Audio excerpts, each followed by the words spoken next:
Assalamualaikum warahmatullahi wabarakatuh.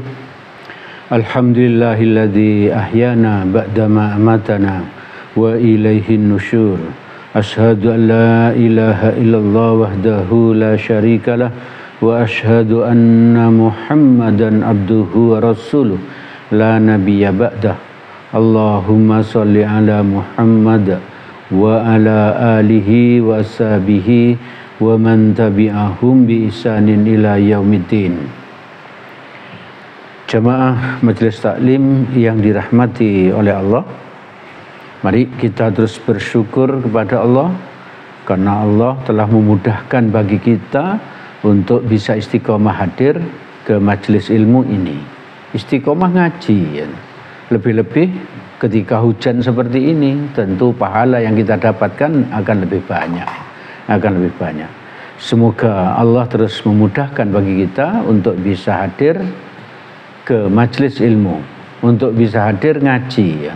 Sampai kelak kita dicabut nyawa. Semoga dalam keadaan husnul khotimah. Amin, amin, ya rabbal alamin. Jemaah yang dirahmati oleh Allah, ketika Nabi Musa dan umatnya dikejar-kejar oleh Fir'aun dan tentaranya tentu saja ya. Ketika itu Musa sudah berada di tepi pantai ya, di tepi pantai. Kalau Musa itu maju, maka berarti dia harus nyemplung laut.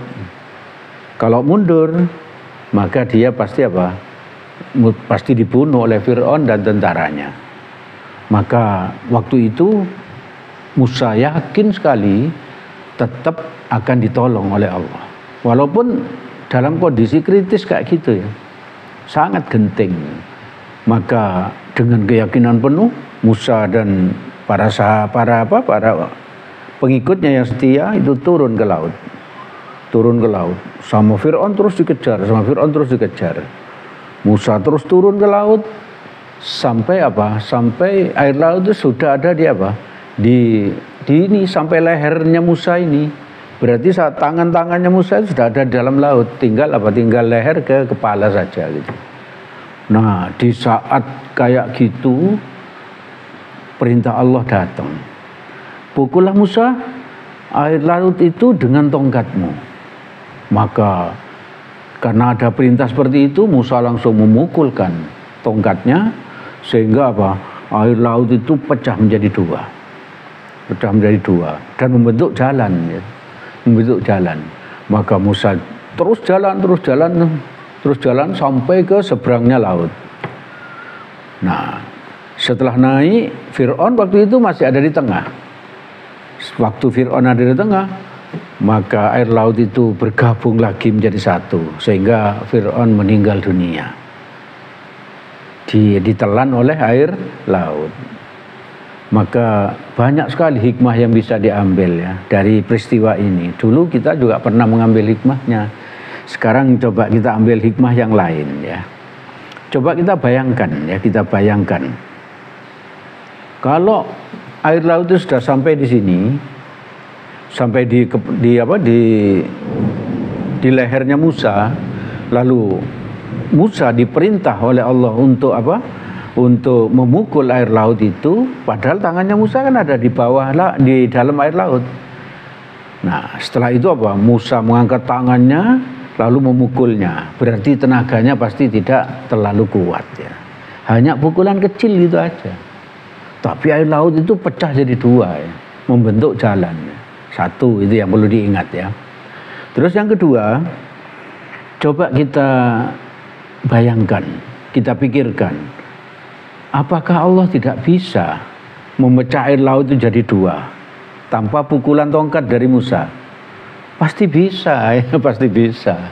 Kenapa? Karena Allah itu bisa meninggikan langit tanpa tiang. Tidak ada retak sedikit pun. Indah bangunannya, kokoh, lama tidak pernah runtuh, tidak pernah runtuh. Jadi Allah Maha Kuasa ya, atau Allah bisa segalanya. Jangankan hanya untuk memecah air laut jadi dua. Pasti bisa kalau Allah mau. Tapi mengapa Allah itu kok menyuruh Musa dalam kondisi tenaga yang tidak bagus, habis lari dikejar Fir'aun. Yang kedua Dia berada di tengah di laut, tenggelam sampai lehernya, baru memukul air laut dengan tongkatnya. Berarti tenaganya pasti terbatas sekali, bukan tenaga penuh. Maka apa yang bisa coba kita pikirkan, hikmah apa yang bisa diambil? Artinya di saat itu Allah mendidik Musa, ya. Allah mendidik Musa. Dan juga kalau kita mengambil hikmah, berarti Allah mendidik kita sekarang ini. Bahwa kita jangan gampang menyerah, ya. Jangan gampang menyerah, kita harus ulet, ya. Kita harus ulet, kita harus sabar. Coba bayangkan air laut sudah sampai leher, ya. Belum ada perintah, belum ada pertolongan. Setelah itu barulah ada pertolongan. Berarti apa? Kadangkala pertolongan itu hadir di saat-saat terakhir, ya. Di saat-saat terakhir, di saat kita itu seperti mau putus asa, barulah pertolongan Allah datang. Jadi ibu bapak, saudara-saudara yang dirahmati oleh Allah, lalu Allah memerintah Musa untuk mukul tadi walaupun dengan tenaga terbatas, itu menunjukkan apa? Allah mendidik Musa dan juga kita sekarang ini, sekecil apapun yang bisa kita lakukan harus kita lakukan, ya. Harus kita lakukan. Jadi kita ini harus belajar, harus bekerja, harus berusaha sekecil apapun yang kita bisa. Apalagi kalau sesuatu yang besar, sesuatu yang besar. Jadi jangan berpangku tangan, jangan hanya mengharapkan pertolongan dari Allah saja, ya. Jangan hanya begitu. Jadi Allah mendidik Musa dan juga kita untuk berusaha, untuk bekerja. Dengan cara apa? Menyuruh, memukul kepada Musa itu, pukullah air laut itu wahai Musa dengan tongkatmu, gitu. Jadi bapak, saudara-saudara yang dirahmati oleh Allah, kalau tentu masih ada hikmah yang lain yang bisa kita ambil dari peristiwa ini. Nah, untuk sementara pada malam ini kita sampaikan dua hikmah itu tadi, ya, dua hikmah itu tadi. Ibu bapak, saudara-saudara yang dirahmati oleh Allah, ayo kita terus berusaha, terus belajar, terus bekerja, dan berdoa, berprasangka baik kepada Allah. Dan jangan pernah berputus asa. Coba kalau kita kembali agak ke belakang lagi dari peristiwa dikejarnya Musa oleh Fir'aun ini. Bagaimana Musa itu merupakan orang yang sangat ulet. Merupakan orang yang tidak pernah putus asa. Merupakan orang itu yang sangat yakin akan pertolongan Allah. Maka coba kita lihat sebelum peristiwa itu tadi. Ketika Nabi Musa itu dikejar-kejar oleh Fir'aun dan tentara Fir'aun sudah kelihatan, itu beberapa dari umatnya Nabi Musa itu sudah putus asa. Bahkan ada yang murtad, ya, tidak ikut Musa lagi, pindah dukungannya, pindah dukungan menjadi pendukung Fir'aun. Karena apa? Karena takut mati. Hanya beberapa orang saja yang yang tetap bersama Musa. Lalu orang-orang itu berkata kepada Musa, dan perkataan mereka itu diabadikan oleh Allah di dalam Quran surat Asy-Syu'ara surat ke-26 ayat 61. A'udzubillahi minasyaitonirrajim. Falamma tara'al jim'ani qala ashabu Musa inna lamudrakun. Maka setelah kedua golongan itu saling melihat, berkata pengikut-pengikut Musa ini setelah saling melihat, pengikut-pengikut Musa berkata kepada Musa, wahai Musa, sesungguhnya kita benar-benar akan terkejar. Kita benar-benar akan terkejar. Coba kita bayangkan kalau kita jadi dari Musa saat itu. Memang benar ada Fir'aun dan tentara sudah melihat kita. Di depan ada laut. Kira-kira apa yang kita pikirkan? Bukankah di antara kita pasti ada yang bilang kita akan tertangkap, kita akan terkejar, gitu. Tapi Musa tidak seperti itu. Perhatikan jawaban Musa di Quran surat Asy-Syu'ara surat ke-26 ayat yang ke-62. Qala kalla innama iya rabbi sayahdin. Sekali-sekali tidak akan terkejar. Oh, luar biasa tuh jawaban Musa. Optimis, ya, sekali-sekali tidak akan terkejar. Padahal musuh sudah dekat, ya. Fir'aun sudah dekat. Lalu lanjutan kalimat Musa, sesungguhnya Allah bersama kita. Itu menunjukkan apa? Kalau Allah bersama kita, semuanya pasti beres.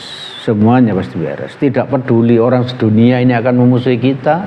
Kalau Allah menolong kita, maka kita akan selamat. Kita akan selamat. Yang penting itu pertolongan Allah.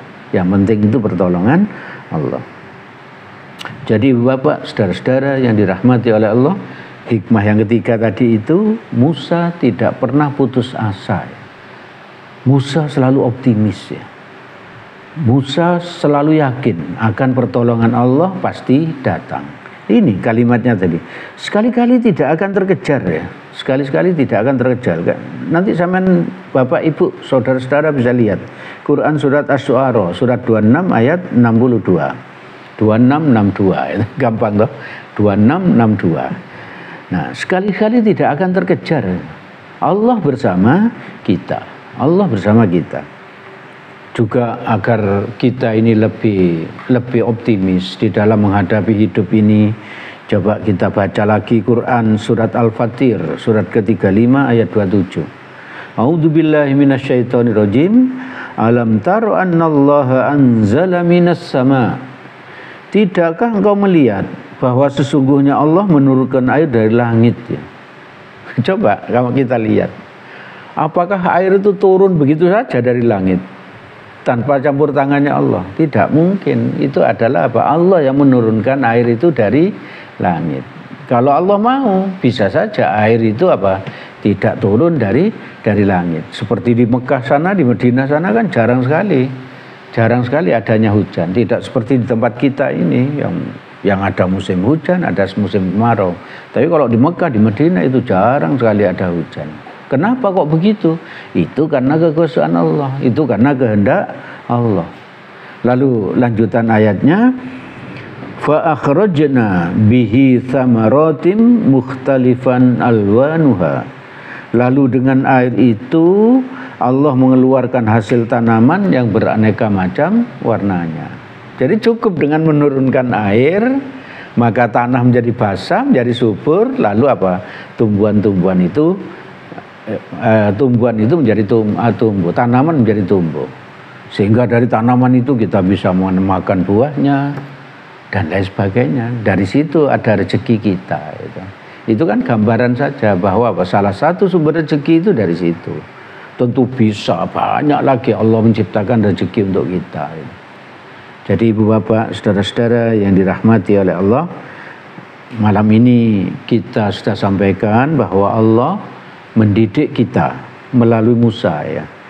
Bahwa untuk apa kita dididik oleh Allah? Agar kita ini belajar ya. Agar kita ini bekerja keras, agar kita ini berusaha, pasrah kepada Allah, optimis, tidak gampang putus asa. Jadi ibu bapak, saudara-saudara yang dirahmati oleh Allah, ayo kita semangat ya di dalam menghadapi hidup ini. Kita tiru bahwa nabi-nabi ya. Kebetulan pada malam ini yang kita sampaikan adalah Nabi Musa, hikmah dari Nabi Musa. Jemaah yang dirahmati oleh Allah, itu yang bisa kami sampaikan pada kesempatan malam ini. Segala yang baik dan benar semuanya berasal dari Allah Subhanahu wa ta'ala. Semoga ada manfaatnya bagi kita. Semoga Allah menolong kita agar kita bisa optimis, agar kita bisa mengambil manfaat dari kisah yang saya sampaikan tadi. Apabila ada salahnya, saya mohon maaf yang sebesar-besarnya. Mari kita tutup majelis ini dengan doa kafaratul majelis. Subhanakallahumma wa bihamdik asyhadu an la ilaha illa anta astaghfiruka wa atubu ilaik. Assalamualaikum warahmatullahi wabarakatuh.